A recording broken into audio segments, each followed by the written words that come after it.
Bismillahirrahmanirrahim. Assalamualaikum warahmatullahi wabarakatuh. Salam sang sejati. Apa artinya menjadi manusia terpilih? Bukan keistimewaan, melainkan tanggung jawab. Setiap jiwa terpilih adalah kristalisasi cahaya ilahi yang sengaja dijatuhkan ke dalam kubangan lumpur duniawi untuk suatu misi memurnikan yang kotor, menerangi yang gelap, dan menjadi jembatan antara dimensi materi dan alam malakut. Dalam kitab-kitab suci, mereka disebut al-ghuraba, orang-orang asing yang tidak merasa nyaman dalam gemerlap dunia, karena rumah sejati mereka ada di tempat lain. Dan melalui keterasingan itulah mereka menemukan kekuatan tertinggi, seperti biji yang harus hancur dalam kegelapan tanah sebelum ia menjadi pohon yang bermanfaat. Mengapa kamu sering merasa sendiri? Mengapa kamu merasakan kerinduan yang tak terobati pada sesuatu yang tak bisa kamu jelaskan? Itu adalah tanda pada jiwamu bahwa ada sinyal dari sang sumber yang mengingatkan dirimu, seolah-olah berkata, jangan terlena, kamu bukan dari sini. Di sini juga ternyata banyak jiwa yang terpilih itu tumbang. Mereka mengira pencarian spiritual adalah tentang ketenangan, meditasi di puncak gunung, atau dengan mantra-mantra indahnya. Tidak, level tertinggi ilmu ketuhanan adalah medan perang, di mana setiap ilusi tentang diri kita sendiri harus dihancurkan. Setiap kepalsuan dibakar, dan kita dipaksa berdiri telanjang di hadapan cermin abadi, hanya untuk menyadari bahwa kita bukanlah apa-apa, sekaligus segalanya. Pesan inilah yang tidak diajarkan di mana-mana. Jalan menuju Tuhan yang sesungguhnya melalui kematian. Tapi hanya sedikit orang yang sanggup untuk bertahan, karena ini lebih menyakitkan daripada 1000 siksaan fisik. Mengapa banyak orang spiritual itu gagal? Karena mereka mencari Tuhan untuk menghindari penderitaan, bukan untuk meluluhkan diri dalam penderitaan itu sendiri. Padahal seperti emas yang dimurnikan di dalam api, maka para jiwa yang terpilih, ia harus rela dibakar 7 kali lipat, hingga yang tersisa hanya esensi murni. Aku adalah Dia. Lalu bagaimana tidak rapuh? Rahasianya ada pada Asma As-Somad, Tuhan yang Maha Absolut, Tuhan yang tidak dilahirkan dan tidak melahirkan. Makanya jiwa terpilih harus belajar selaras menjadi seperti tersebut. Jiwa yang tidak lagi bergantung pada validasi eksternal, tidak mencari induk semang baru, baik itu pasangan, guru, atau bahkan agama, tapi menjadi tiang kokoh yang menyangga langit dan bumi. Inilah level tertinggi tauhid.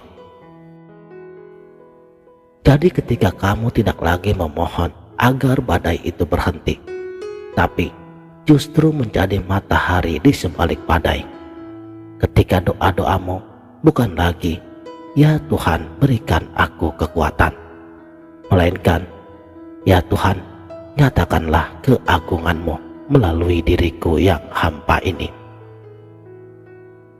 Tahukah kamu bahwa dalam setiap atom tubuh kita ada partikel Nur Muhammad, cahaya primordial yang menjadi sebab penciptaan alam semesta. Dan tugas kita adalah untuk menghidupkan kembali partikel tersebut, bukan dengan ritual, tapi dengan keberanian kesadaran untuk melihat kegelapan diri kita sendiri seperti yang diungkapkan oleh Syekh Ibnu Arabi. Tuhan adalah cermin di mana kamu melihat dirimu, dan kamu adalah cermin di mana Tuhan melihat nama-namanya. Saudaraku, sang sejati, ujian terberat jiwa terpilih justru datang dalam bentuk yang tak terduga. Bisa berupa kesuksesan yang memabukkan, pujian yang membuat lupa diri, atau bahkan pengalaman spiritual yang menjadi candu baru. Banyak orang yang jatuh di sini.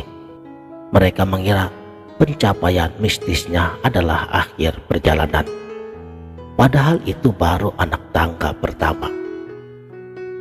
Setidaknya ada 3 musuh halus yang sering tidak terdeteksi. Pertama, spiritual materialisme, mengumpulkan ilmu, gelar, atau pengalaman untuk memperkuat egonya. Kedua, mystical laziness, berhenti berjuang karena mengira sudah pasrah, padahal pasrah sejati adalah aktivitas paling intens. Dan yang ketiga, sacred arrogance, merasa diri lebih suci, lebih pintar, atau lebih dekat pada Tuhan daripada yang lain. Inilah mengapa Syekh Jalaluddin Rumi berkata, jalan menuju Tuhan adalah jalan berdarah, bukan darah fisik, tapi darah ego yang harus ditumpahkan setiap detiknya. Karena puncak dari semuanya adalah menjadi insan asir, menuju manusia rahasianya. Dan mereka yang bisa berada di tengah keramaian tapi tidak terjamah dunia, seperti bayangan, ada tetapi tidak bisa dicengkram. Mereka adalah kekasih Tuhan yang berjalan sebagai makhluk bumi, tetapi dengan hati yang berada di langit. Merekalah yang disebut di dalam hadis qudsi, hamba-hambaku tidak henti-hentinya mendekat kepadaku dengan amalan sunnah, hingga aku mencintainya, dan ketika aku telah mencintainya, akulah yang menjadi pendengarannya, yang dengannya ia mendengar. Akulah yang menjadi penglihatannya, yang dengannya ia melihat. Inilah realitas penyatuan tertinggi daripada keesaannya. Ketika segala kehendak individu menjadi saluran murni kehendak kosmis. Tapi ingat, mahkota ini tidak diberikan kepada mereka yang sekedar rajin beribadah lahiriah saja, melainkan kepada mereka yang berani menjadi api yang membakar semua identitas palsu, semua konsep, bahkan konsep tentang Tuhan sekalipun. Karena Tuhan sejati telah berada di luar semua yang bisa kita pikirkan. Makanya, wahai jiwa-jiwa yang terpilih, jiwa yang terluka, jiwa yang merasa asing di antara manusia lainnya, jiwa yang menangis tanpa tahu sebabnya, dengarlah, kerapuhanmu adalah pintu gerbang. Kesakitanmu adalah bahasa cinta dari Yang Maha Ada. Kegelapanmu adalah gua di mana Nabi Musa alaihi salam bertemu dengan api ilahi. Jangan mau jadi korban, jangan jadi pecundang yang meratapi nasib.